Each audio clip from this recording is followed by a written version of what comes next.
Addiction is an automatic process. We get caught in the loop and we struggle to see beyond it. In order to give yourself hope, you need to start looking beyond what you're currently experiencing. So if you were no longer trapped by addiction, what would be going on in your life? Think about your environment, your behavior, the people around you, how you'd be feeling, what values would become important to you, your beliefs. Explore it. Welcome back to another episode of the Recruitment Mentors podcast. I'm your host, Hisham Azuz, and on this week's episode, I was joined by Dan Martin. You've been qualified as a therapist for coming up to going towards 2 years, and you found yourself helping people in the fitness industry. And then you have your business called Freedom Solution, where you help high-functioning professionals break free from addiction. So Dan is now an addiction therapist. He works with what he likes to call high-functioning addicts. So on the outside, they have all of the perceived success, status, but on the inside, there's turmoil. And Dan is talking from experience. He spent 8 years in the recruitment industry, and at his worst, when his habits and his addiction was at the worst, he was out 5 times a week, having 5 grams of cocaine at a time, drinking several nights of the week, and he found himself in this cycle. But he's been on this amazing growth journey since then, where he's turned what he's gone through into his superpower to help other people. He's now a qualified hypnotherapist and NLP practitioner, and actively helps a lot of people actually in the recruitment industry who may be suffering with addiction. And we spoke about how to spot addiction. When does a bad habit become an addiction? I think it's an important discussion. What often holds people back from taking that first step to maybe getting help? That's a great question. And let's get into this week's episode. Dan, welcome to the podcast. Thank you. Great to be here. Appreciate you making the trip. Have really enjoyed our conversations up until this point in preparation for this. I've really enjoyed learning about your story, the people that you now help, the mission that you're now on. And I think I'm always keen and open-minded to have important conversations that can hopefully be helpful for people that listen to this podcast, which is a lot of recruiters, a lot of high achievers, which is why I think the conversation that we'll have today could be really helpful, maybe even transformational for some people. So I'm going to just give a bit of background, and then I'd love to just start with just going through some of the important moments of your story that I've learned since getting to know you. So let me know if I get any of this wrong, but I think I wrote down when we prepared for this, you worked in the recruitment industry for 7 to 8 years. You worked as a recruiter for a number of years, but then you also worked in the recruitment industry in the sense that you sold a financial solution to recruitment companies. So you was in the recruitment ecosystem for a good amount of time, and that's a quite important part of like your journey. That's what you're doing work-wise, and then now you've been on this personal journey, I guess I'd say, where you've been qualified as a therapist for coming up to going towards 2 years, and you found yourself helping people in the fitness industry from the high performance mindset standpoint. Yep. And then you have your business called Freedom Solution. Yep. Is that right? Yeah. Cool. Where you help high functioning professionals break free from addiction. Right? Hit the nail. Smashed it. So there's a lot to unpack here. So and I know that you've also worked with a number of recruiters. Yeah. Right? In that, which is why I was really interested to have you on. I've seen your posts. I think you're doing a really good job of building your brand. I've got some of the LinkedIn posts today that you've shared, which I want to break down with you. But why don't we just start with understanding a bit more about your story? Because I feel like my perception of the types of people that do what you do, we can go into the core drivers why you do what you do, but oftentimes I've found that people have been on their own journey with whatever that may be, and then they've had that growth, and they almost feel like if they weren't to help people experience the same, they're almost doing like a disservice to themselves, right? So where does this story start for you? Like when I meet you and I'm maybe speaking to you about, you know, working with you as a therapist, I might fall into this camp of a high-functioning professional that might label myself as an addict, or I'm not sure if, you know, I'd say I'm an addict, but I always end up in these certain situations. And you start talking to me about, look, I've experienced similar things to you. Like, where do you often start the story in terms of where Dan's journey started with all this? Are we talking about with therapy or with addiction? I'd probably say with addiction, yeah. So, like, where do you often tell people, like, this was, like, where it started for me?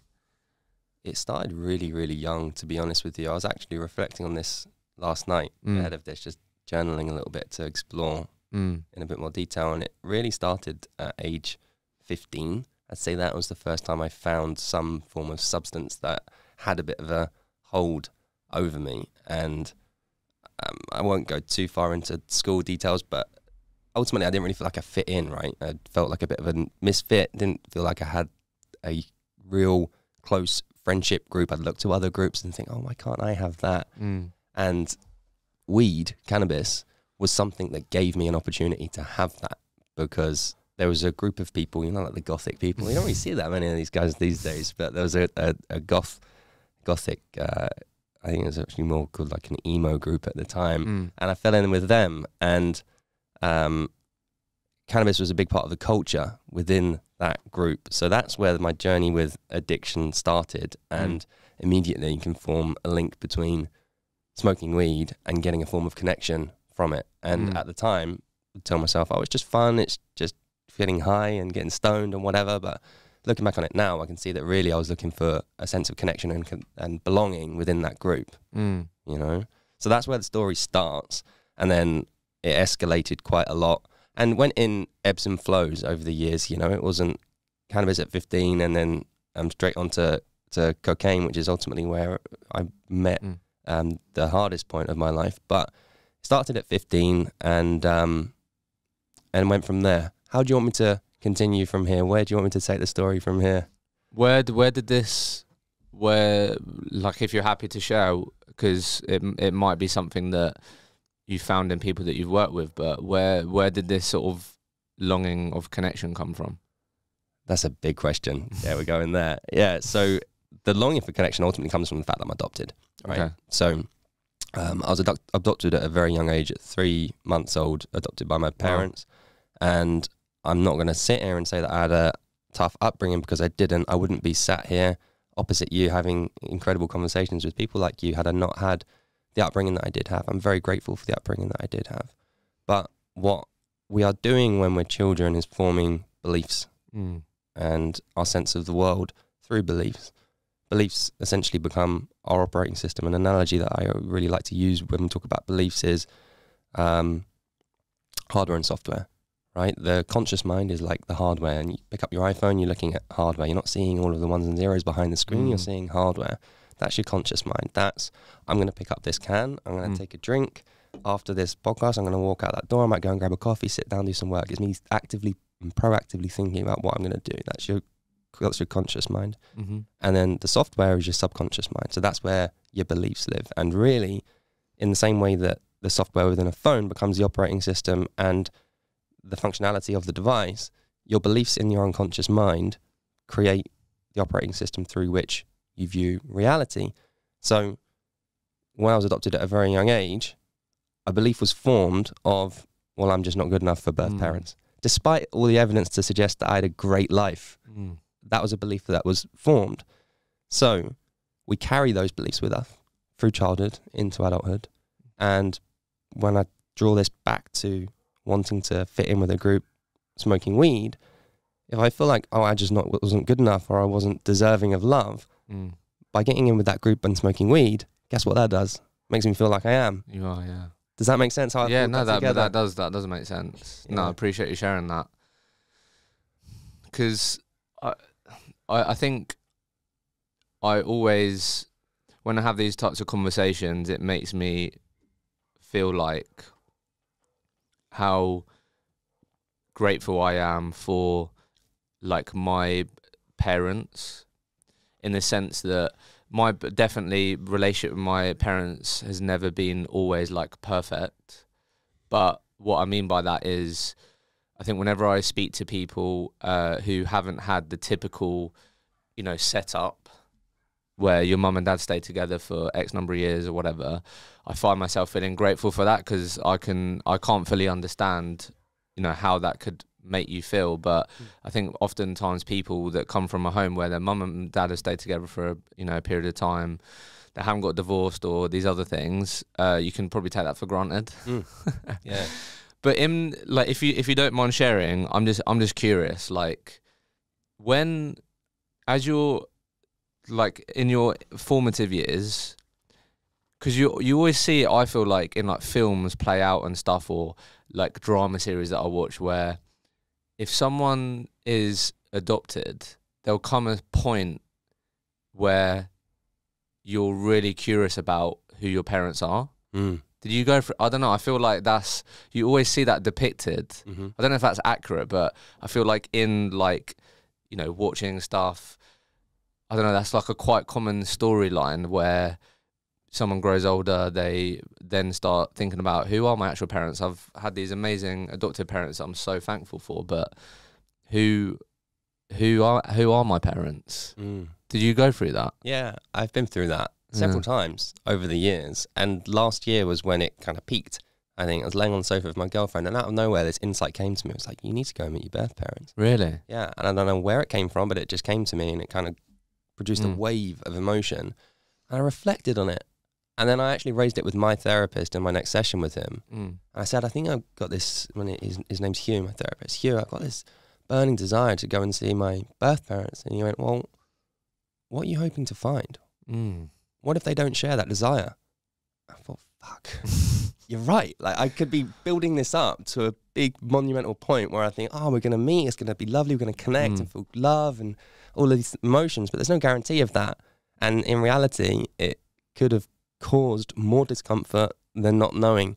So I accepted that right now just isn't the perfect time to do that, because I mean, where do you even start with that? Like, I've got no idea where to start. And if I look within myself deeply, is there something inherently missing that would be filled by meeting them?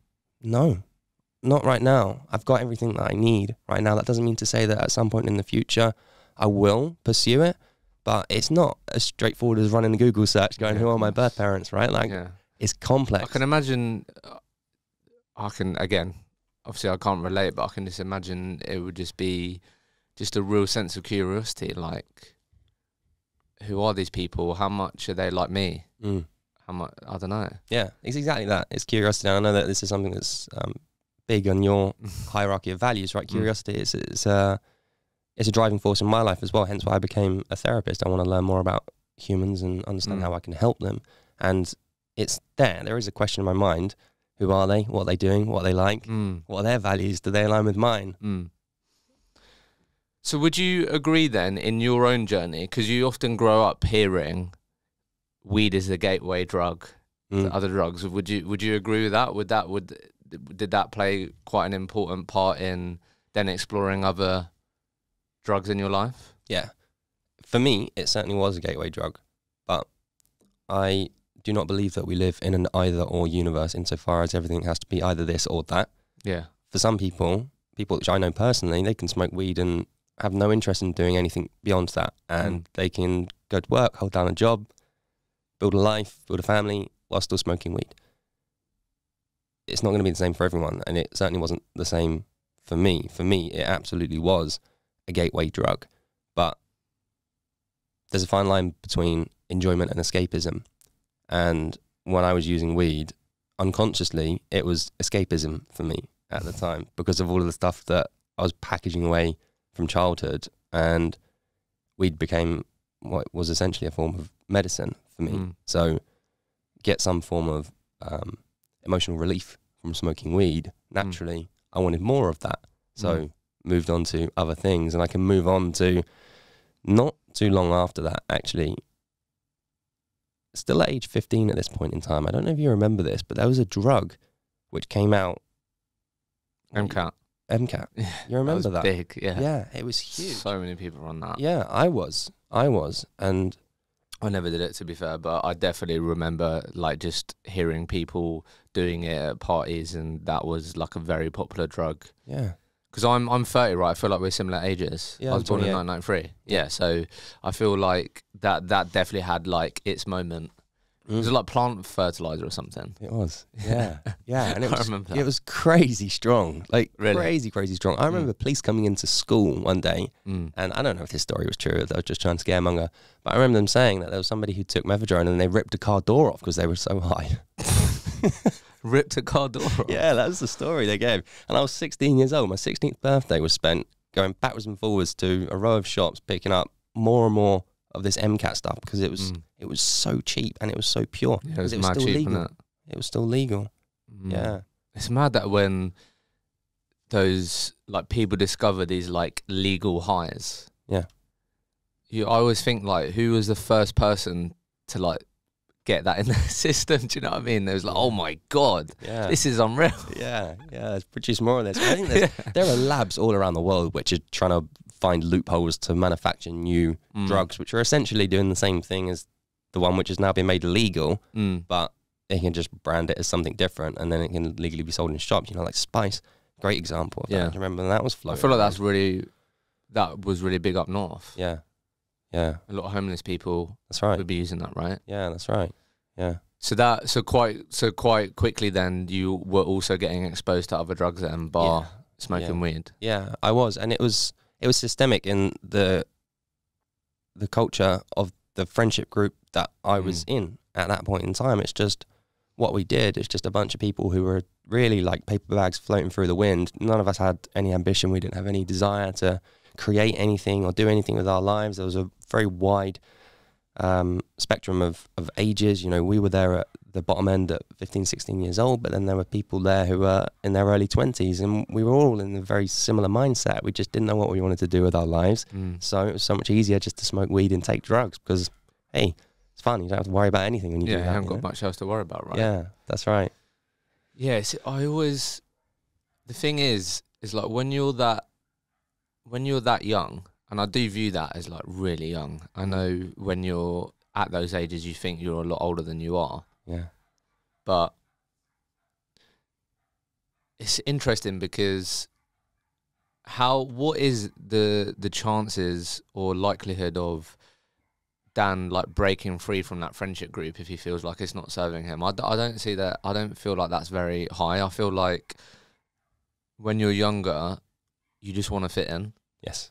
So to even think about, oh, I'm not going to go to this party tonight because last time I did an MCAT, it was a bit weird. But like, I feel like that's so hard, which is why so much can happen if you get in with the quote unquote bad crowd when you're younger, right? And I don't know if, that'd be so hard to break free from it. Yeah. When you're younger. Yeah, it would have been, but importantly at the time, I had no desire to.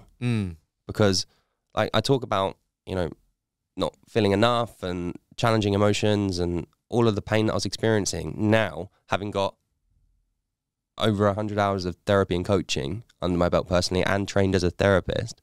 I understand this stuff now.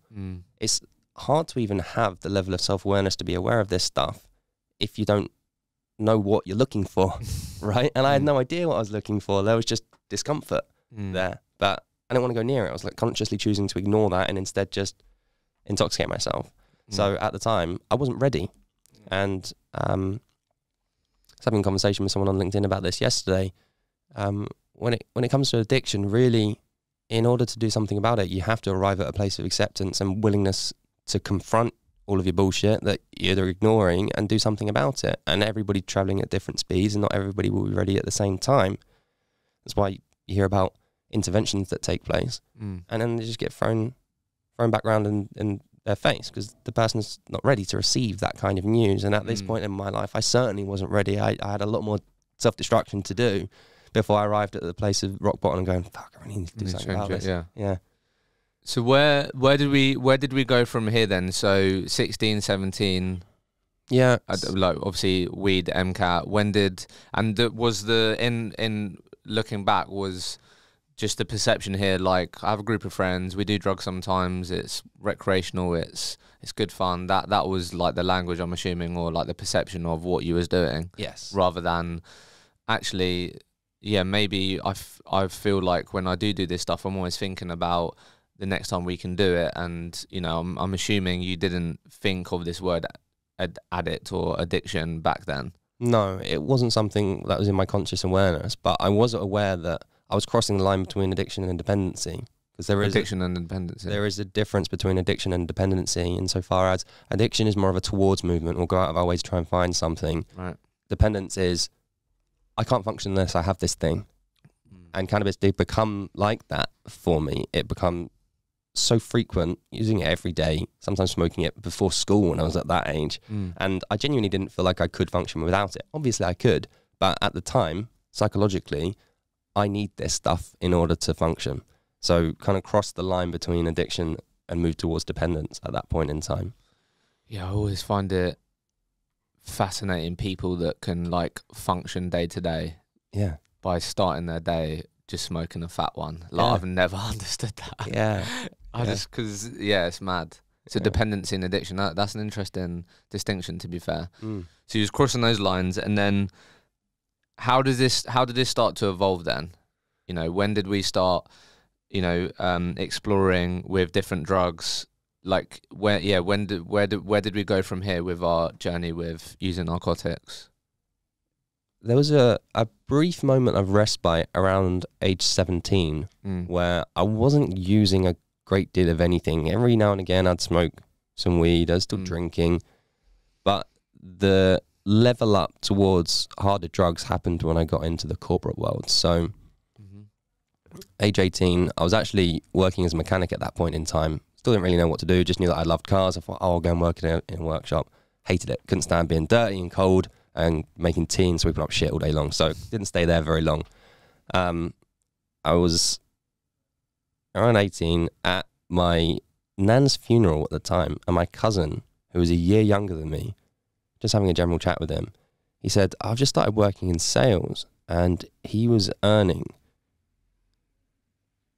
I can't remember the exact figure, but he was earning, as near as making a difference, double what I was earning working as a mechanic. And I thought, egoically, well, if he can do it, then I can do it. So that's where my journey into the corporate world and sales started. And I landed a job at a leaflet distribution company, which was very old school sales. Here's a list of numbers, go out and find some business kind of thing. And I was tasked to go around and pitch leaflet distribution services to businesses in London. And it was tough. Didn't have a clue how to write an email, didn't have a clue how to speak on the phone, had no idea what I was doing, but it taught me a hell of a lot about getting rejected and told to get the fuck out of the shop, right? Yeah. Which is really powerful. But that was my first introduction in sales. And then from there, I left that job and went into recruitment. And that's where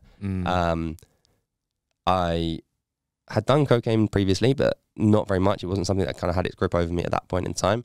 But in that environment, that's where everything started to ramp up. And cocaine and steroids actually became a part of my life at that point in time. So we can go wherever you want to go from there. Well, yeah, let's just talk about this, because that's also why I wanted to have this conversation, because I think a lot of people listening have been around those people that use those drugs in the recruitment industry. So, because you worked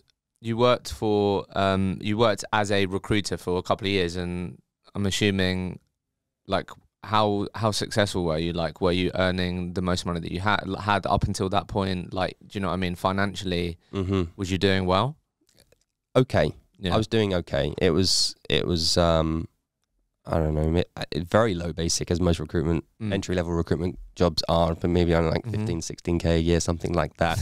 And then with commission, maybe up to 24, 25K, something around that sort of mark. So at the time, for someone who had just come from an apprenticeship as a mechanic, which was earning, very, very low wage, then going to work in that other business selling leaflet distribution services where I didn't earn any commission on about 15, 16 grand a year. To me, it was a lot of money. At the time, it was a lot of money. So it was easy to spend it. And like, what was you living at home? Yeah, living at home. Right. Yeah, with my dad at the time. Okay. And like, how did this first show up then? Like, how did cocaine first show up with you in the recruitment context then? Was it Friday night, week, one of the boys thought, let's get a bag in? Like, how did it initially show up oftentimes? Yeah, in it's that exactly environment? like that. It's exactly like that. It started off as being, actually usually a Thursday night, interestingly. Thursday night, yeah, really? Yeah, Thursdays. Didn't have work from home Fridays either as well. So No, it's a not back heavy then. Friday. Yeah, every Friday, sometimes staying up until 5, 6 o'clock in the morning, watching the sun come up through the blinds, hearing the birds chirping at the window, knowing that you got to pull yourself together and get to work within the next couple of hours. It was tough. But yeah, it started off as being just a Thursday and Friday night, and escalated from there. A few years later, really, it was only 2 times per week whilst over that period. Again, emotionally at the time, wasn't aware that there was anything wrong with what I was doing. I was kind of caught up in the process of just want to earn money, just want to have a good time. I've earned this. If I've had a hard week at work, I deserve to be able to go out and let my hair down at the weekend. There's no harm in doing this. Got no responsibilities, really. I'm living with my dad. There's no problem here. So stayed that way for a few years. But this is at the same sort of time that I was starting to dabble in steroids as well. Where did that come from? Insecurity. Yeah, it often does when you're younger than that. Yeah, absolutely. Insecurity and impatience. I'd only recently started training at the gym, enjoyed it, but playing into the addictive tendencies of my mind, if there's something that I enjoy, I want more of it. I want to dial it up as much as possible. And I'm not a finished article, right? Like I sit here now and I still have to control myself at times. This is just something that's hardwired into my DNA. Started going to the gym. The same guy who I do coke with at that recruitment agency says, "Oh, have you thought about Anavar?" And Really? Anavar is like a tablet steroid, right? So fairly subtle in terms of its effects. Tried that. Oh, that's good. Look how much muscle I've built in such a short amount of time. But what was the why? What was the like, mate, have you thought about this because you can get bigger, like even quicker? Was it as simple as that? It wasn't even that. At the time, I didn't really know that it was a steroid. Like, it wasn't explicitly explained. Like, we hear steroids, kind of a loaded word, right? It's kind of got I feel like, I don't know about you, but as soon as I hear the word steroid, you think about injections going in bums. Yes, is what is like where my mind goes. Yeah. Well, that's what it went to next. So I only took Anavar for a very short amount of time and naturally wanted it more. So testosterone came along, and it was actually positioned to me as being even safer than Anavar. I thought, oh well, if that's the case, then crack on, load me up. Yeah. But was and the motivation behind that was combined with, like you said, being self-conscious, wanting to, some of the other things that you said around, like you wanted to dial up your getting into your training. But was it as simple as I want to look good, I want to get big? As simple as that? It was purely aesthetically driven. There was no, I'm going to compete at this competition in a couple of years' time. It was, I just want to get as big as possible so people will validate me. I definitely know people. It's interesting. It came up in our friend WhatsApp group recently. Like, I feel like anyone listen to this, they'll likely, as a guy, know at least one person that started using steroids fucking early. Because that then as well, even late teens, early 20s. Again, you're still so like you care about other people's opinions so much. So you absolutely, in those years, I don't know how you found it, but you would have found, I'm assuming, some sort of validation from it. Yeah. Because I know the guy that I'm thinking of in our like town that grew up with, his arms were fucking huge. Yeah. And like, I'd always be thinking, how? Yeah. And I just know back then that would have probably made him really feel good that people looked at him that way. But then it just came upon a friendship group recently. Like, one of our friends went to the gym went to David Lloyd in the local area that we grew up and was in a sauna and ended up talking about this guy saying like he's had 2 heart attacks and like, yeah, he would be younger than me. And it is just mad because, again, when you are those in those formative years, again, when you start training, you want to fit in, you can easily make decisions like the decisions that you made. Yeah. And they have long-term repercussions to the point where, because I abused them, steroids that is, for such a long time, on and off for about 5 years with no safety precautions, I'm now at a point where my natural testosterone is struggling to get within normal range. And I'm 28 years old. That's not right.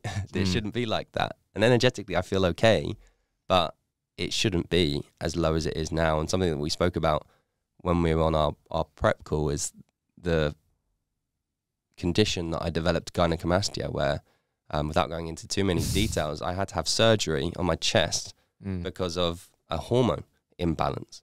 And that cost me the best part of £3,000, which I didn't have to spare at that point in time, all because I wanted immediate gratification or very, very short-term gratification from taking steroids.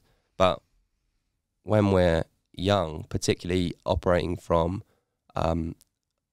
highly driven, ambitious and insecure mindset like I was, don't care about the long-term repercussions. We just want to get big quick and get ticks in the boxes from a validation perspective. Yeah, no, totally. So that mixed with then the use of cocaine increasing, that's some mix, that. Yeah. How like, again, in hindsight, and we're going to go into your journey in, you know, I don't know if the right term is like better control or like making different decisions, holding yourself accountable. So the reason why I bring that up is because sort of what I'd love to just get your take on is like how influential were the people you was around in these sorts of decisions. But I don't want that to be in a way where you're like pointing the finger, because I don't think that's helpful, right? It's like, oh, I made this decision because of so and so. You don't really give yourself any power in having that perception. But like your tribe is so important. So how much of this, with this continued increased usage in these years, was like the environment you was in? How much of an impact did that have? 2018 is when I left being on the tools, so to speak, as a recruiter, and went to the other side of the fence and joined what recruiters will recognise as an umbrella company. Yeah. And their environment contributed massively. That's where everything started to really ramp up in terms of usage. So most recruiters, whether they're contract or permanent, will know that the relationship that is developed between umbrella companies and recruitment consultancies is largely built upon a foundation of dropping gifts off, schmoozing, taking out for meals, boozing, all that kind of stuff. For someone like myself who was already struggling with addictive behaviours, that is a recipe for disaster. My employer goes, there's a company credit card. We need you to go out and build relationships with the recruiters. Do it by any means necessary. So that became my tribe. And the tribe which I had outside of my professional life were also people who were into the party scene. So it was drink and drugs and destructive behaviours there. So I would be going out, 2 times per week, taking out recruiters, which would be largely fueled by drink and often drugs as well. And then Thursday, Friday, Saturday, I'd be out with friends partying. So it was from every angle contributing towards these destructive behaviours that I was stuck in. So it went more from like two times a week to 4, 5? 4 or 5, sometimes 6. Yeah, it was a lot. So what? It was a lot. When was this at its worst then? Because I feel like this is where you're talking about where it dialed up. Like, when was your relationship with cocaine at its worst, would you say, in terms of the amount that you used it, or like at the worst? It would have been 2018. Really? Yeah, 2007, back end of 2017, going into 2018. That's when it was at And what did that actually look like? What did it look like? In terms of the work life, as I said, it was 2-3 times per week out in London, going to regular cocktail bars and clubs afterwards until the early hours of the morning, staying in random hotel somewhere, gratefully paid for by the company I was working for at the time. And then in my personal life, I'd be going out to raves and sometimes just at home, stood around a kitchen table until 4 or 5 o'clock in the morning. So how many grams are we doing a week at this point? Grams a week, that's an interesting question. Grams a week. You know what I mean? Like, what is it, like, a gram? Like, you know, how much are we doing? Average, I'd say average night out would be, I try and get the stronger stuff, which generally comes in 0.5 grams, right? So generally 2 or 3. That pure in it, typically. Yeah, that's right. So 1.5 grams of that a night, probably. So we must start doing that 4 or 5 times a week. You know, 5-6 grams a week, I guess, something like that of the pure stuff, something around that sort of mark. What is it that you enjoyed most about it? Because I never really rated it. Like, I've done it a number of times and always just felt, I don't know, I've just never, if I think of the times that I've done it, it's normally been on nights out with mates, stuff like that. I don't know, I've never really like proper rated it. Like, what is it that it like, in terms of how did you really enjoy it, or what is it that you really enjoyed about it? I thought about this a lot, and there are 3 things. Okay. Firstly, confidence. Wasn't a very confident guy, and I was working in a job where it was my responsibility to form relationships with people, which would then remunerate me financially. So if I took cocaine, I'd feel a lot more confident. I'd be able to have better conversations with people, which would then lead me to more professional success. So in my mind, I was like, well, this is just a win-win. This is obviously a good thing. So firstly, confidence. But then it gets a little bit darker because it gave me freedom. Because at that point in time, 2018, I was experiencing discomfort. I knew that I was feeling anxious. I didn't want to go near it, but I was aware that there was something going on inside my body. And this was an accumulation of the adoption realization. And I also lost my adopted mum when I was 18 years old. And I just chose not to process any of that. Consciously disregarded all of that grief, didn't want to go near it. So there was that I was avoiding. And it gave me freedom from that as well. And it would also give me what I would now define as like charisma. It made me feel like I had something. You remember earlier on in the conversation we was talking about me never really feeling like I fit in. It gave me that connection and that sense of fitting in. It made me feel charismatic. So confidence, freedom, and charisma / connection is what I'd get from cocaine. Yeah. To be fair, I'm not confidence totally get. Charisma also, I do get that, because you're sort of like, it sort of amps things up a bit, doesn't it? It's like, I get the freedom piece in terms of, I feel like that's where we're talking about like escapism, right? That's right. Yeah, I said earlier, there's a very fine line between enjoyment and escapism. So, what ended up being, because you said right, it's difficult to help someone that doesn't want to be helped. So was there like a specific moment that was like your rock bottom, or what was like the lead domino of maybe you starting to have these thoughts of like, why do I end up always making these decisions, or why do I always end up in these scenarios? Like, what started to bubble away and why? It was an existential crisis that took place, and the trigger event was completely outside of my control. So it was actually the pandemic that caused me to have that look in the mirror and understand that I needed to make a change. And it wasn't an overnight process. It was something that happened gradually over about a year, to be honest. So we went into the first lockdown when March 2020, right? Around that sort of time. Yeah. I'm living in Hitchin, Hertfordshire at the time.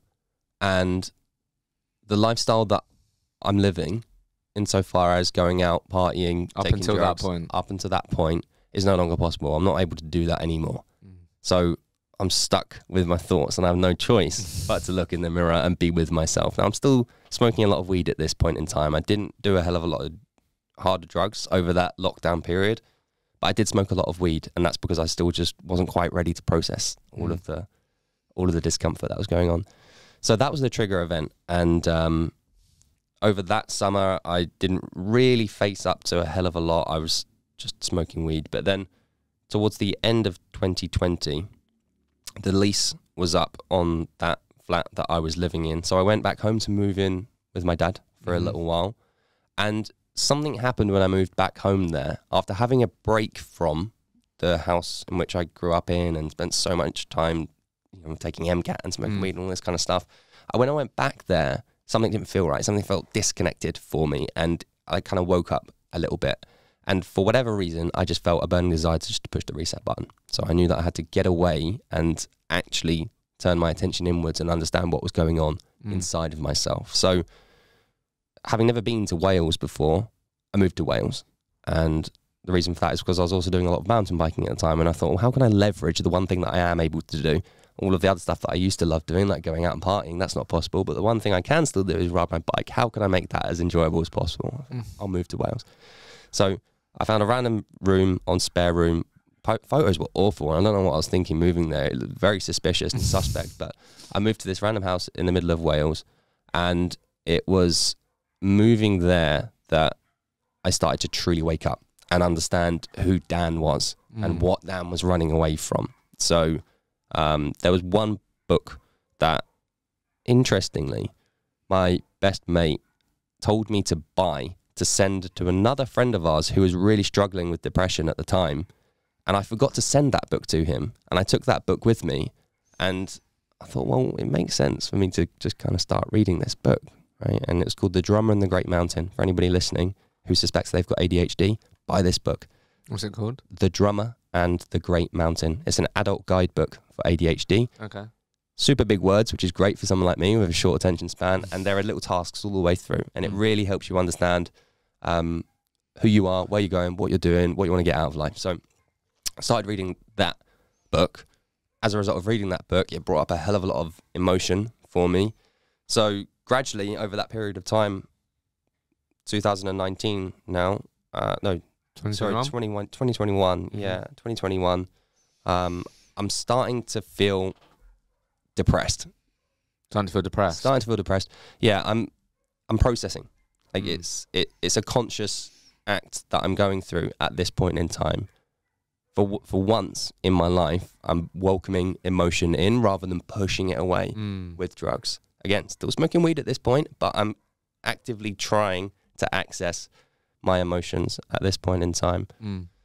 So that was the period at which I hit close to rock bottom. Not quite there yet. But that friend of mine who sent me that book, he was studying to be a therapist at the time. And he asked if I would be willing to practice with him, because as part of your therapeutic training, you need to practice and get some reps in to understand how to do the different techniques and methodologies. So that's my introduction into therapy at that point in time, doing it with my best friend. And naturally, there's a limitation to how deep you can go with a friend because you've got kind of a previous relationship there and you don't want to share certain things. So I kind of start to pull trauma and stuff out that I hadn't gone near before, but doesn't come all the way out, right? So that takes us up to, that would take us to August 2020, and that's another key milestone in the story. And this is something which I spoke about on my LinkedIn a few days ago. Whilst living in Wales, I thought, I'm out here in the middle of nowhere, and I've always wanted to try growing weed. So you've always wanted to try growing weed? Yeah, I always wanted to try growing weed. So mentioned to the guy who I was staying with, is this okay? Do you have any problems? And he went, well, if I don't know about it, then yeah, sure, no problem. That's absolutely fine. So there was a guy who did some housing renovation work with this property that I was living in. And I mentioned to him, got quite friendly with him, thinking about buying a cannabis seed and just growing a plant. He went, oh, funny you should say that. Come have a look at this. And this big farmhouse that I'm living in takes me out to an outhouse out on the property. And there's a grow in there. There's already 4 plants that this guy's growing. I'm like, oh, great. Okay. Well, do you want to go halves then? So we go halves. And naturally, this same theme, which you'll be picking up on now, when I find something that I like, I want to do it more and more and more. So there's 4 plants in there at the time. We harvested it. Great. They came out okay. Well, let's do 6 next time. Okay. we did 6. And then there was a second barn house, and I thought, well, I'm going to buy a tent. I'm going to put it in that one, and I'm going to start growing some seedlings over there, whilst these ones are coming to the end of their harvest, so that by the time these ones are done, these ones can be moved into there, and we can have this bit of a cycle going on. And it's important for me to mention that I had never had any intent to supply. This was all just like cultivation. I just enjoyed the gardening aspect of doing this stuff, right? But it all came to an end when the landlord's daughter came to visit. She knew the property very well, having lived there for 25 years while she was growing up. She heard the sound of the extractor fan out in one of the outhouses, called the police, and of the morning of my arrest, I knew that there was something wrong. Intuitively, there was something telling me in my body that something was going to happen and change was around the corner. And police knocked at the door. It was a very, very traumatic day. Ultimately, got arrested and had to leave Wales very, very abruptly. So that was the end of my time in Wales. It started off very, very strong. I started to understand my emotions, generally turn my attention inwards. That's where I landed on the realization that I wanted to train as a therapist. So I started training as a therapist whilst I was in Wales. But then I had this crippling imposter syndrome whereby I was like, I want to work with people with addiction, but I'm also growing weed plants. It was kind of dual life that was going on. I hadn't really 100% let go of that past identity that I had, whereby I wanted to still be involved in drugs and all that kind of stuff. That was kind of going in 2 different directions, you know? So short term, getting arrested was awful. It was very, very difficult and traumatic, but long term, it's the best thing that ever happened, because it was the existential kick up the arse that I needed to say, look, mate, you've got so many good things going for you here. Sort your shit out. Sort your stuff out, you know? This podcast is proudly partnered with Vincere, the all-in-one recruitment agency software that over 20,000 recruiters trust daily. We're also partnered with the award-winning OneUp Sales, the sales and motivation platform that enables you to maximize the potential of your teams. We love partnering with both of these organizations because they share our mission in helping you get the most out of your people and your business. You can get exclusive offers because you listen to this podcast and get up to 10% off the usage price forever. Use the link in the show notes to get your hands on that. Let's get back to the episode. It is crazy how like just what one decision can lead to. I'm always fascinated by that. Because you shared 2 experiences there. One, your best friend sharing a book for another friend, which you ended up reading. And then another of someone that you met, although you still had an idea, who said, hey, come have a look at this. Just, you always, I feel like, you can be just one decision away, right? From, like really good things, bad things, poor decisions. So, I'm not surprised that made you really think about what the fuck am I doing? Yeah, it did. It was the wake-up call that I needed. Yeah, and as one door closes, another one opens. Do you think most people need a wake-up call? Specifically within the area of addiction, or just in general? I guess, we could call it that. That's the world that you're in and the people that you help. Like, have you found that oftentimes people have had a moment which they would describe as, that it was a kick up the arse? I think some people will find their own way. Some people will have a moment of realization themselves, but others do need it. I certainly did need it. I don't know how long I would have gone on trying to grow weed and what would have happened from there. That was, even at the time, something that I knew I needed. So again, we don't live in an either-or universe, but there are a lot of people who are struggling with addictive behaviors which do need that existential slap around the face to say, time to make a change. So so that year then, 2021, clearly a pivotal year for you. Yes. You really started to face, like you said, the emotions that often you've pushed away. Yes. Started to spend some quality time with your best friend, specifically around therapy sessions with him, because that's what he needs to do. I mean, what I also respect about like what you did there, although you ended up in a situation which ended up being your kick up the arse, but you did, a lot of people wouldn't have gone, like you also really changed your environment. Mm-hmm. Do you know what I mean? You went to Wales, it was just you. Mm. I'm sure like that was also probably quite important because you're completely out of, like when you go to Wales and it's you, no one has a preconception of like who you are and what you were. Yes, that's right. That's what I really like about when you move somewhere. Like Yeah. when I moved to London, you know, 5 and a bit years ago, like when you meet anyone, they're meeting you of today and you talk about where you're going.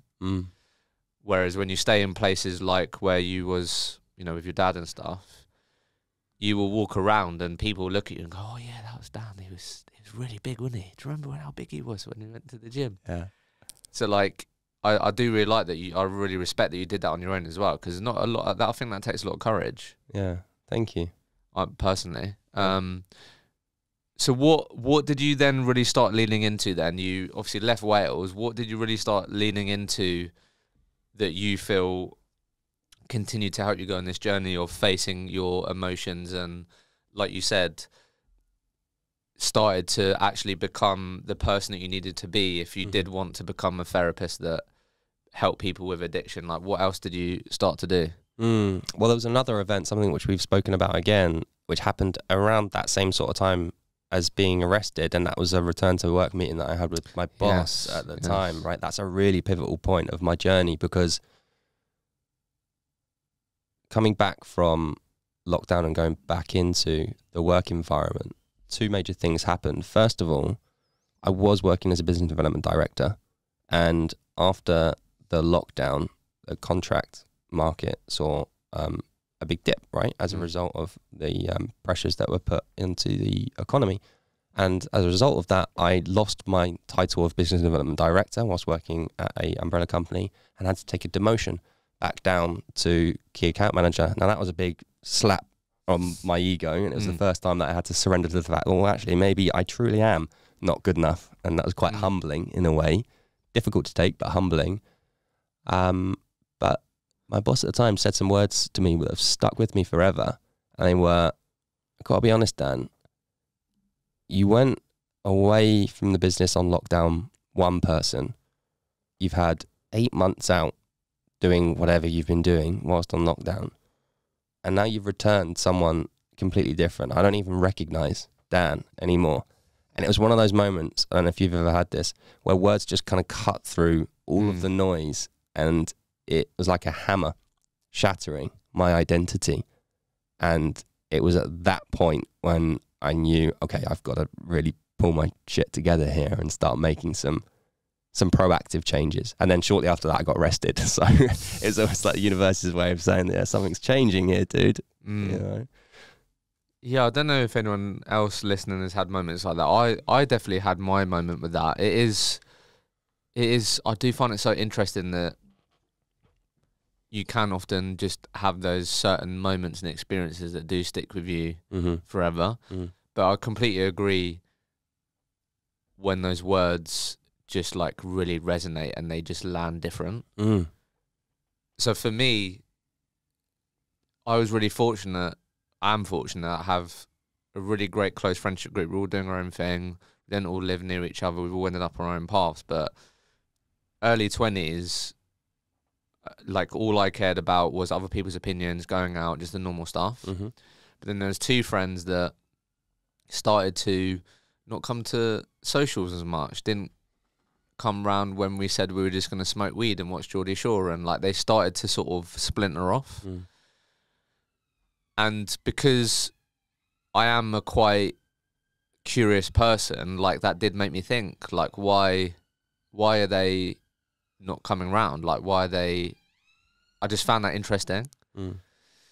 So my moment with that was, it was actually on a Shroom trip, the first ever one that I did with my close friends.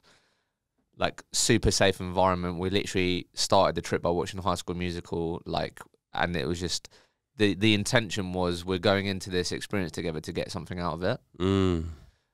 And I'll always remember it, where we were sitting on the beach, obviously fascinated by the stars because they just look mad when you've taken shrooms, and I sort of, something just clicked, and I understood why they were saying no to the things that we'd always done, aka going out, or these things.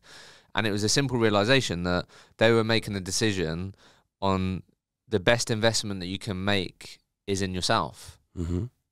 And I never, that is not a perspective I would have. Mm. So that like struck deep to me, and I was like, oh, they're just choosing to spend time on themselves rather than time doing what we were doing. Mm-hmm. And then from that moment, I was like, okay, what does that look like for me? What can I start doing? I started to read books, and I just started to explore this idea of spending time on myself. Mm-hmm. And that was like a huge catalyst for me, and those words really cut deep, and just having that, I'll always remember it. It just clicked for me. I was like, oh, okay. And then I've just continued on that journey, just thinking about, exploring me and myself. Yeah, that's a great insight that you shared. So that was me. So I understand when you have those moments, how they feel, and they can genuinely change. They can really change things. Yeah. Yeah, I resonate with that a lot, and you kind of opened up a memory pathway for me there. One thing that I noticed whilst I was going through my growth journey of starting to, similar to you, read books and watch YouTube videos and that kind of thing, is that I was doing it all wrong for many years. It's almost like, I don't know what I'd call it, maybe toxic productivity, when you feel like you have to be reading new books on self-help and all this kind of stuff. And one thing that I did, and I can now recognize as a major mistake, is just read everything. And then I'd get frustrated with myself thinking, well, why is nothing going into my head? I'm just reading lines and I'm not actually absorbing anything. It's because I just didn't give a fuck about it. I just wasn't bothered about the stuff that I was reading. And I don't know if you found something similar, that the second I proactively thought about what I really want to learn about, like what actually interests me, what excites me, what could I get really curious about, learning and personal development became so much easier. The words just naturally fall into your mind and you absorb it like a sponge because it's something you're genuinely interested in. And for so many years, having always been relatively ambitious and growth-minded, I was just reading the wrong thing or looking at the wrong thing or pursuing the wrong path because I thought that it was the right thing to do, as opposed to what actually excites me, what lights my soul up, what do I want to learn about. No, I can definitely, I was just like obsessed with thinking about how I can be better, become better. Yeah, is what I was super curious about. So I definitely resonate with that. Yeah. So that pivotal moment of you're someone that's different. Yes. Obviously, I know then you had the experience in Wales, but was that important then because you had someone almost validate that you had made changes and you're someone that, was going in a different direction, or clearly, like, you must have been feeling that you are starting to, like you said, like, trying to process this emotion, not push it away, not fall into old habits. And you had someone that had known you, obviously had a perception of you, literally label you as someone that is different. Yeah. And I'm assuming you took that as in, like, different in a good way. Like, yes, he's noticed that I am trying to go in this direction, or I am trying to make different decisions, or I am trying to become a better person. Well, no, actually. No. Kind of, but indirectly. Like, I certainly didn't perceive it as positive at the time. And really? Yeah, this isn't, we're now getting into the high functioning element of the work that I do now, because my boss said that to me because the person who he perceived me to be before going on lockdown was what he saw as being the better person. It was the productive Dan. It was highly driven. It was, getting work done, despite the fact that I was still going out and I was partying, doing all that kind of stuff. He didn't know about that, right? He just saw the Dan who's hitting his targets and pushing the needle forward. So he saw that identity die and thought, what's happened? What's gone wrong here?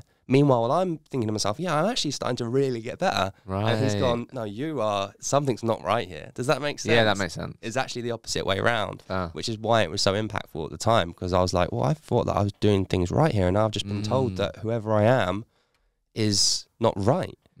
So that's why it was so impactful. But what that did in a roundabout way was shatter that old identity and put that to rest. And in that immediate moment was very hard to take. They were impactful words, but I then knew that, oh, okay, I've got a new identity that I really need to step into and start building here, because the old one's gone. Old Dan is no more. So had to leave Wales after the arrest, and then for whatever reason I felt an intuitive nudge towards moving to Manchester. So I moved to Manchester at that point in time. That's where I still live to this day now.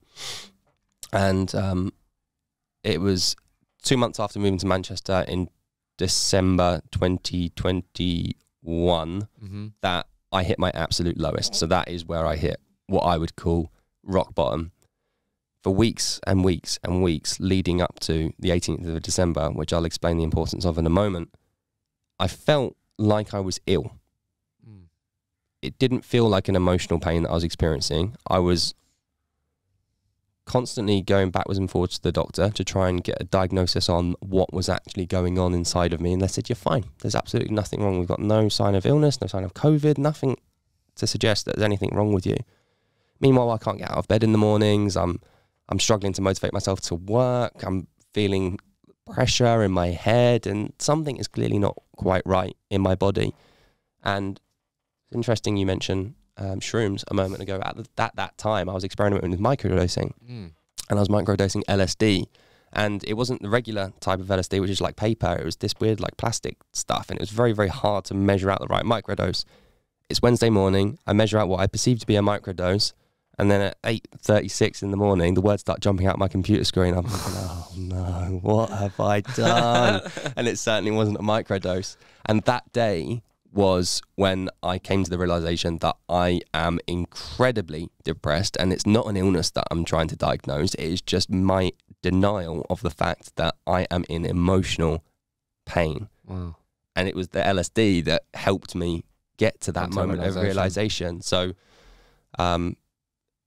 same friend who passed me that book, speaking to him about it, telling him what was going on, he said, I'm going to be honest, dude, it sounds like you're depressed. Yeah, I am. You need therapy. So that's when I started going to a real therapist as opposed to my friend. And it was from that point that my life completely changed, because all of those emotions that I was packaging away, they were now here, right? And I said before that I was trying to let them in.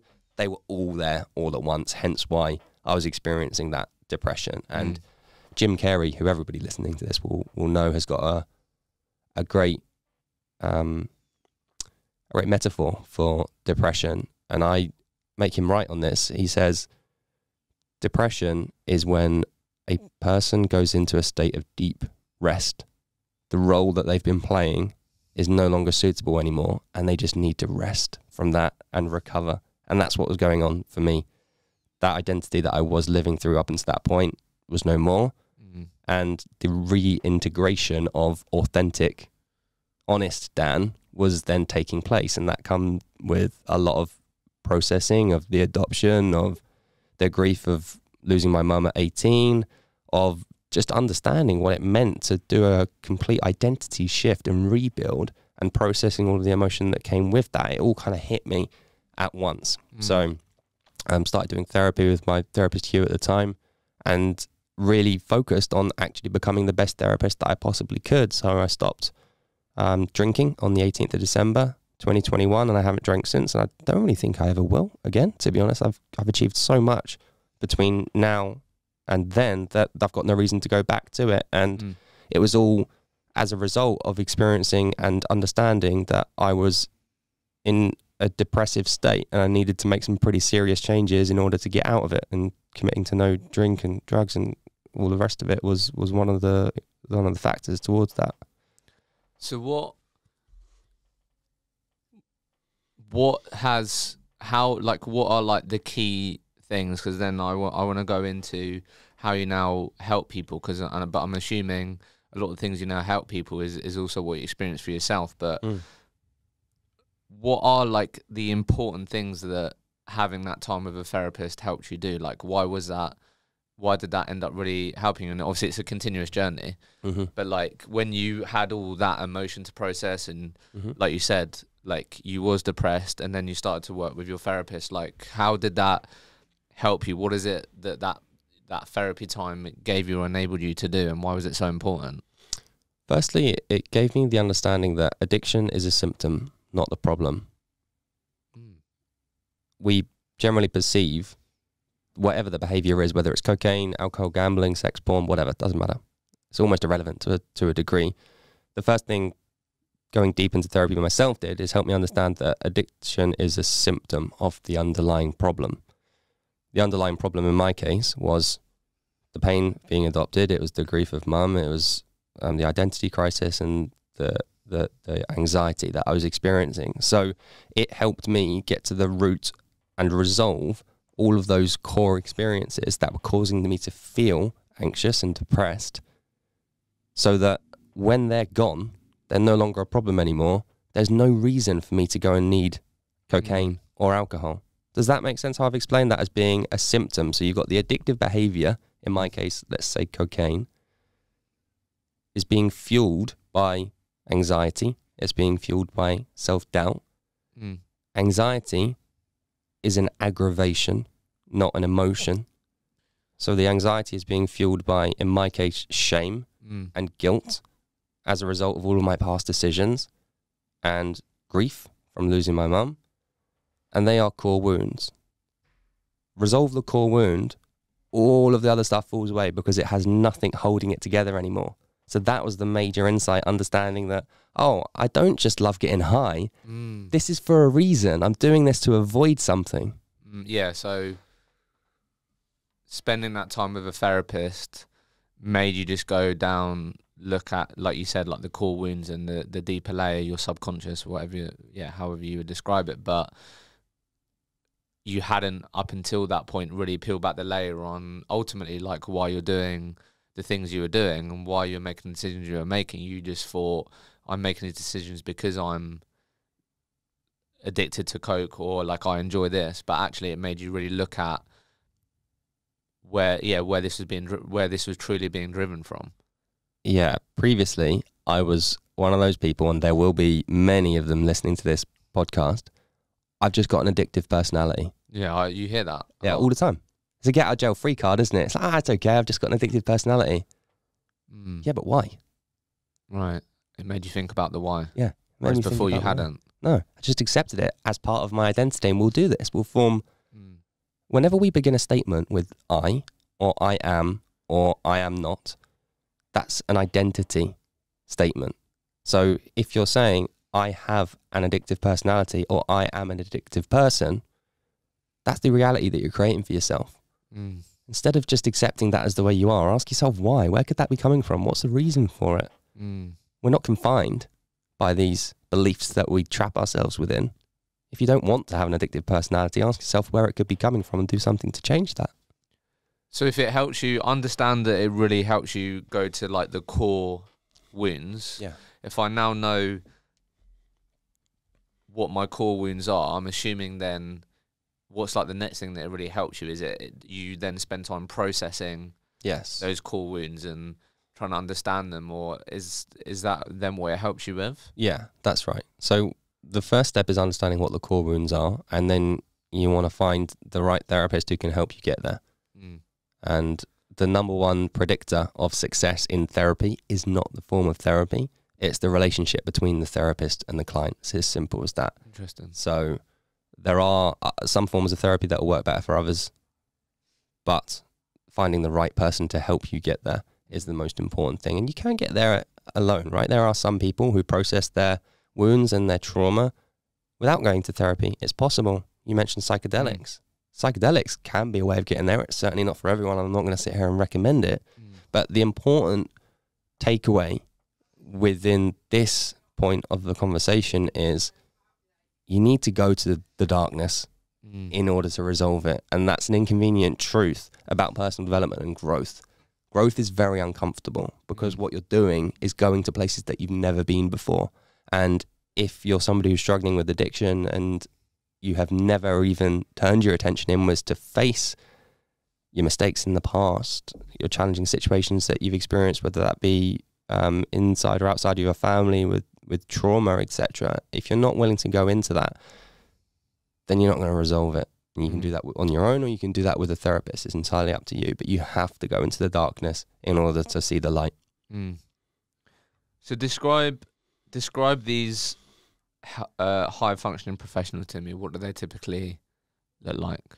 Their behaviours, decisions. What do these people typically look like? What identities do they hold? It's me.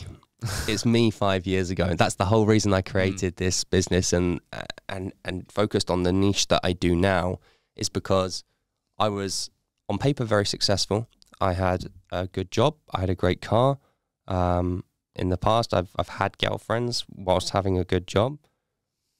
I had my own place, earning good money, but I was struggling and I didn't know who to turn to for that. I was often very anxious, very stressed, because I was working in a high pressure environment, which is often driven by KPIs. There's inherent pressure that comes as a result of that. And I didn't know who to turn to. So the people who I work with now primarily work with me because they can see that I have been in their shoes before. It's the polarity, dual life. On paper, very successful. Everything suggests that life is moving in the right direction. But inside, often very unfulfilled, lacking true purpose, and feeling overwhelmed and anxious.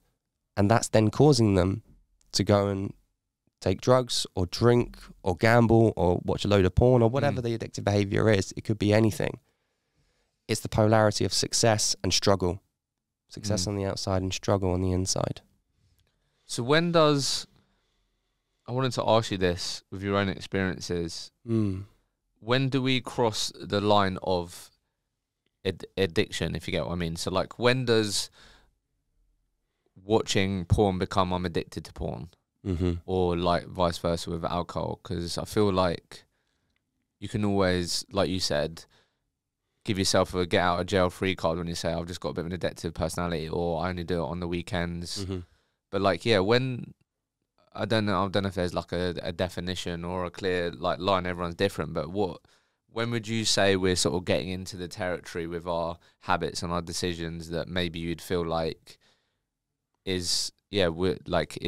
would you agree that you maybe are addicted to alcohol? I don't know. When do we cross that line?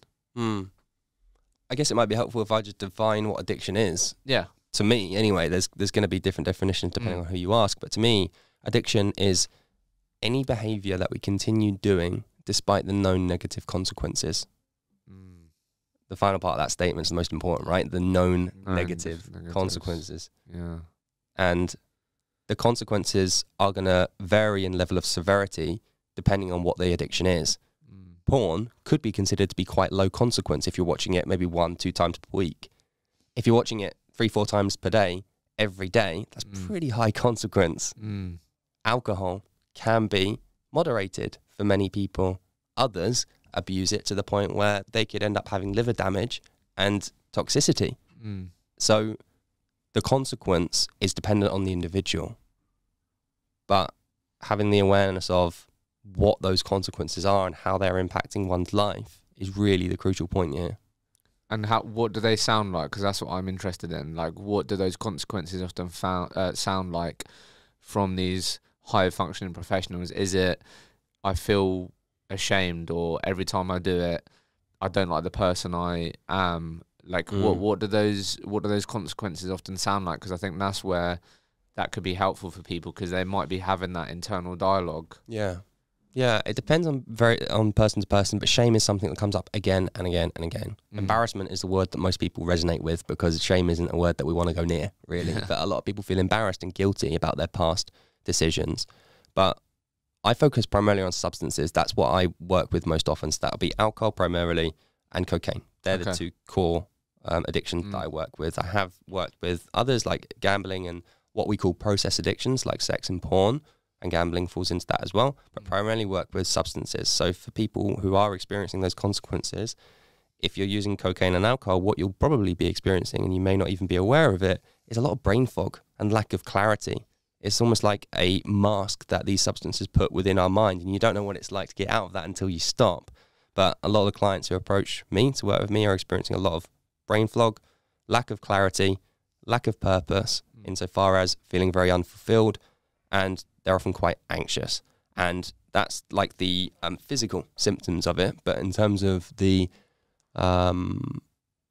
social, it often affects family dynamics, particularly alcohol affects family dynamics, because when you're abbreviated, you're not there, you're not present, and that can have an inherent effect on the connection that you have with your family as well. And then, of course, going into the professional world, if you're experiencing a lack of clarity, that's going to have an inherent effect on your work performance. So your performance isn't going to be as good as it possibly could be. And these are all often unconscious. We don't even know about this stuff because it's just so systemic and normal to go out and drink and take coke and all of the rest of it, that we just accept that it's the way it is. But there is a better way. If I'm feeling those things, I feel like I'm just doing it maybe too often. I do want to change. I'm finding it hard to change. I'm not sure why I always end up in a situation with my mate at 4 a.m. sniffing coke. Like, why do I always end up here on a Friday, Saturday night? Like, what have you found to be the common reason why I don't reach for help or look to speak to someone that could potentially help with that, be therapy? Like, what is it that, even though I could be feeling those things, what often holds people back from taking that first step to maybe getting help? That's a great question. Fear of judgment.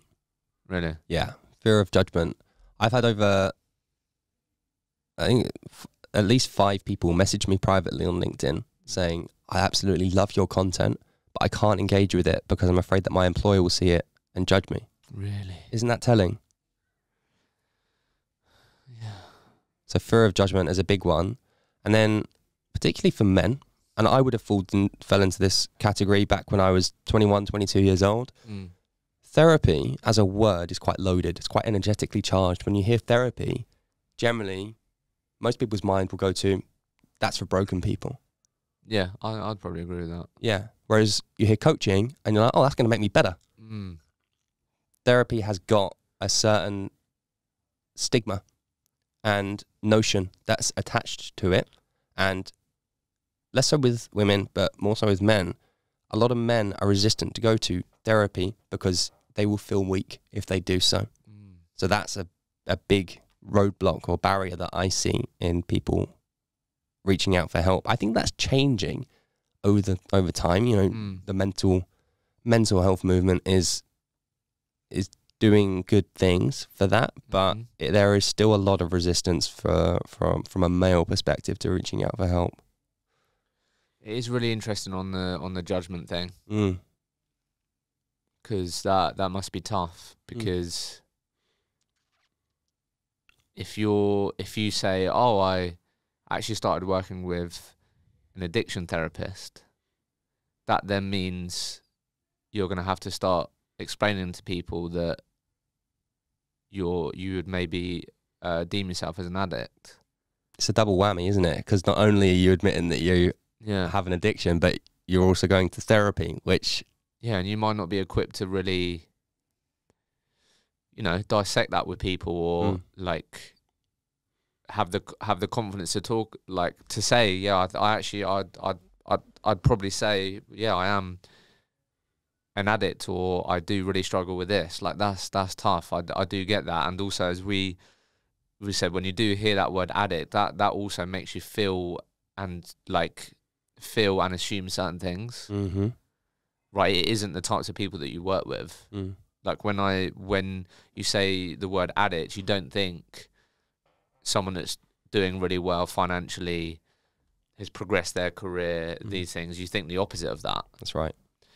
So I understand why. So if I took the courage to take that first step, reach out to you, we start working together, What is it that you're... I know everyone's different, but like just to paint a bit of a picture here, if someone, you know, does have the courage to reach out for help, like what are you going to look to do and, you know, help me discover in those early sessions? Like what is it that you really focus on? Because I'm sure there's certain things that you are intentional about to hopefully help me as quickly as possible. Yeah. Where do you tend to go? So I split my programs up into 3 stages: past, present, and future. Nice. And I believe that each one of those plays a crucial role in helping live a life beyond addiction. Past, because as we've spent a lot of time speaking about today, contributes to who we are in the present. So all of my past struggles and pain and trauma is what was keeping me trapped in addiction. So the first thing we have to do when helping someone get out of addiction is build a solid foundation. That comes by way of resolving the past. So that's the first part of the work that we do. The second part, second, third, is looking at the present. So that's lifestyle and behavioral modification. So introducing boundaries, fortifying communication, so that particularly for high functioning people who are in work environments where there's booze playing a role quite often, you need to feel confident going into those social situations and being able to hold your own and not feel like you're going to cave in. So we look at adapting that, introducing structure. Structure equals freedom. When we have more structure, less ambiguity, we're way less likely to push the fuck it button and go and have a drink or get a bag of cocaine or whatever. And then the final stage is future. So this is where we look at fulfillment and purpose. And this is not something that I see spoken about ever in the addiction or recovery community. If you go to a conventional therapist for addiction, they might be able to help you stop the behavior, but the chances are you'll probably fall back into the hole and go back into the habit if you don't have a compelling reason to stay away from it.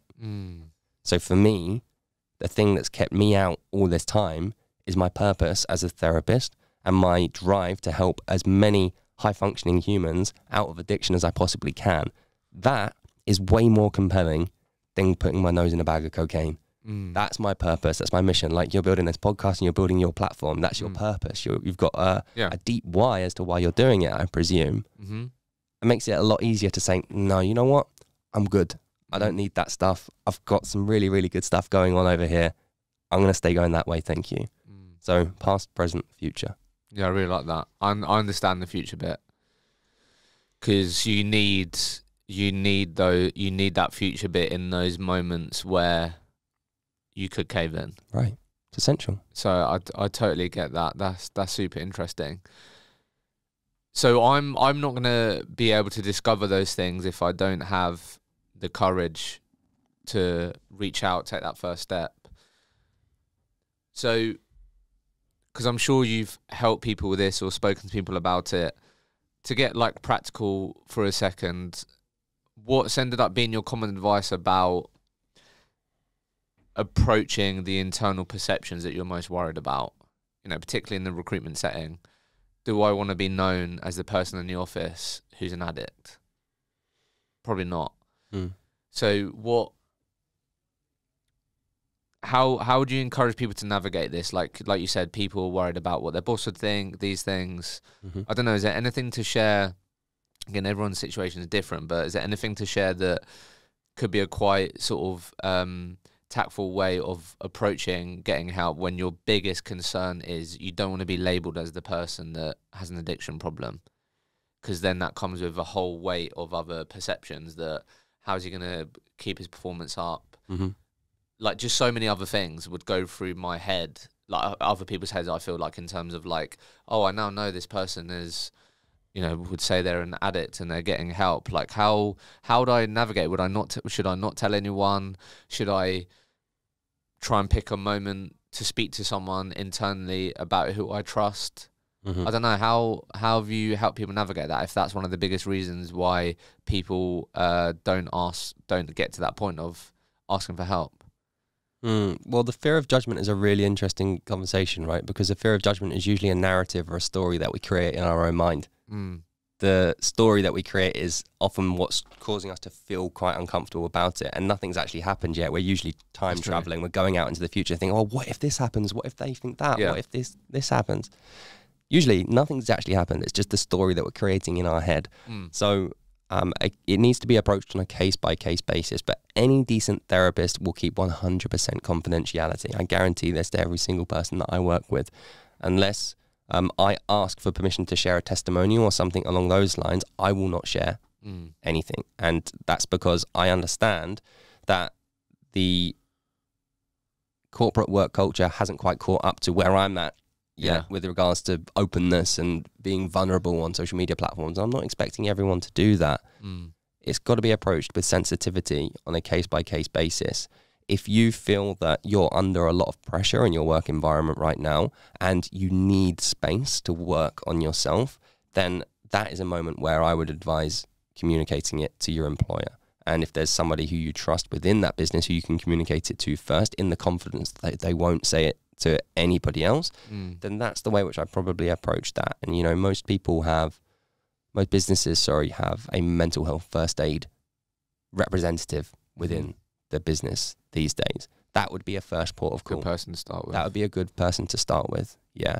And then beyond that, if you could go to a senior member of staff, providing you've got the relationship to do that, then that might be a good move as well. But there's nothing saying that you have to. If you feel that that's going to cause you a lot of anxiety and stress and discomfort because of the fear that it might get around to everyone, you don't need to. Just keep it to yourself. You don't need to, yeah. But there are tools to help offload stuff that you feel is taking up bandwidth in your mind. If you feel like you need to tell someone or just get something out of your unconscious mind and onto paper, then that's what I'd recommend you do. Just grab a pen and paper and just get your thoughts out of your head and do what I call a brain dump. Get it out of your mind, and sometimes that can be quite relieving in itself. How helpful is it to label yourself an addict? Not helpful at all. Yeah, it's hard. It is hard. It is hard, but it comes back to the point of identity again. There's a big difference between saying I am an addict to I experience addiction. Okay. Same with anxiety, that's powerful, yeah. right? I am anxious. I am an anxious person, or I experience anxiety.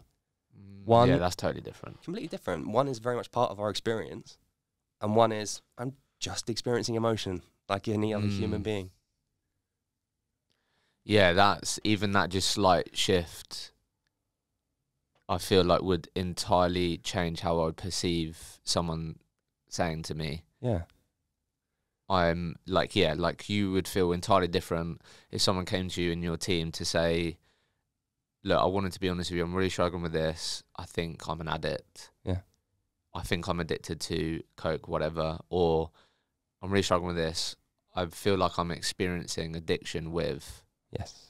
That makes me feel totally different. Yeah. It's a big shift. It's a big shift.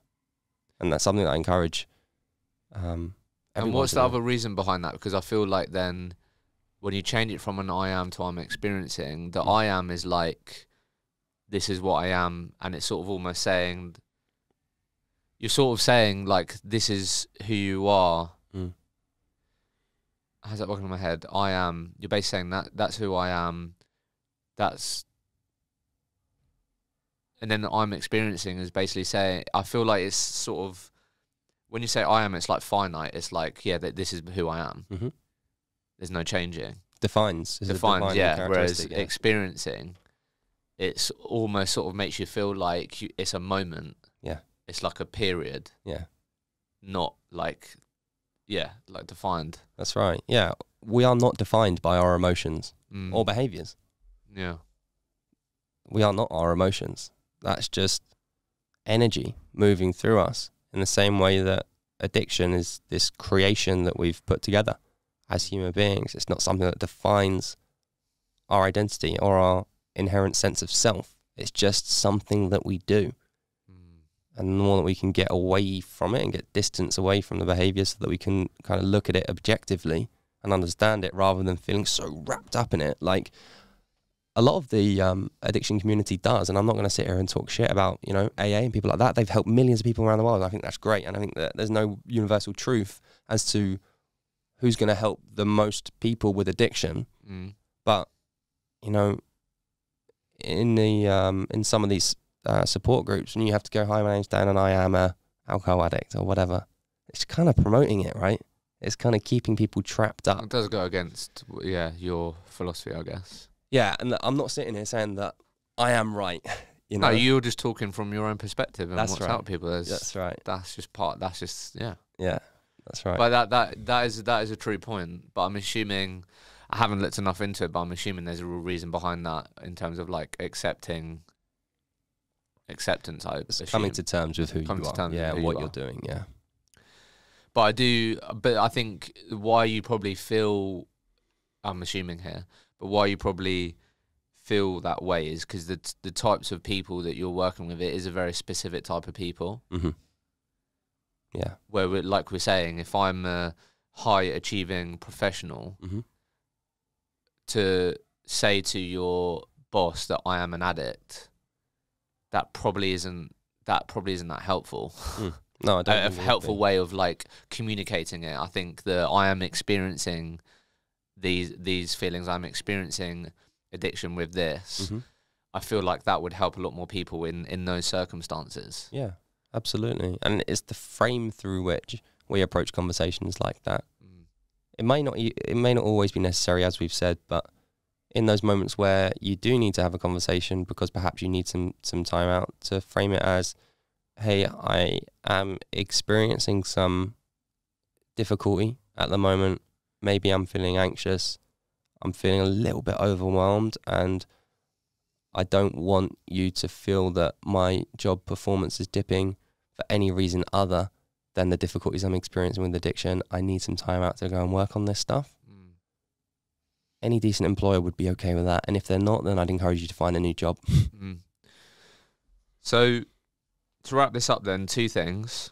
One, if I am someone that maybe is experiencing addiction with insert the blank, firstly, what do you want to leave me with if I'm listening and that's like someone that you're speaking to?